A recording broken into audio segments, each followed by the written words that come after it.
বড় মেয়ে বাড়ি থাকে না, ছোটজন গেছে পিসির বাড়ি রাজস্থান, টোনাটুনির সংসার। তাই ভাবলাম আজ কচু ঘেচু খেয়েই কাটিয়ে দিই। আমার বাড়িতে মাছ দিয়ে যায় একটি ছেলে, একদম তাজা মাছ। আপনারা নিশ্চয়ই চিনবেন তেলাপিয়া মাছ। নিয়েছিলাম দুটো, তবে রান্না করেছি একটা। মাছে নুন হলুদ মাখিয়ে 10 থেকে 15 মিনিট রেখে এবার কড়াইয়ে সেই পর্যায়ে গরম করুন যখন কর্তার সাথে ঝগড়ার সময় আপনার মাথা গরম হয়, ব্যাস ভেজে তুলে নেব সব মাছ। আর মুখি কচু আলু কেটে নিয়েছি, ফোড়নে দেব কালো জিরে।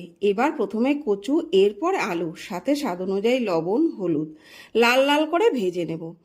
আর মিক্সিতে পেস্ট করা পাকা লঙ্কা জিরে আদা টমেটো দিয়ে অল্প জল দিয়ে ঢাকা দিয়ে কষিয়ে জল ছেড়ে দিলে গঙ্গা যমুনা সরস্বতী। কড়াইতে দিন জল, ঝোল ফুটলে ভাজা মাছ দিয়ে সব কিছু সেদ্ধ হয়ে গেলে নামানোর আগে ঝাল পছন্দ করলে 4টি লঙ্কা দিয়ে দিন, ব্যাস।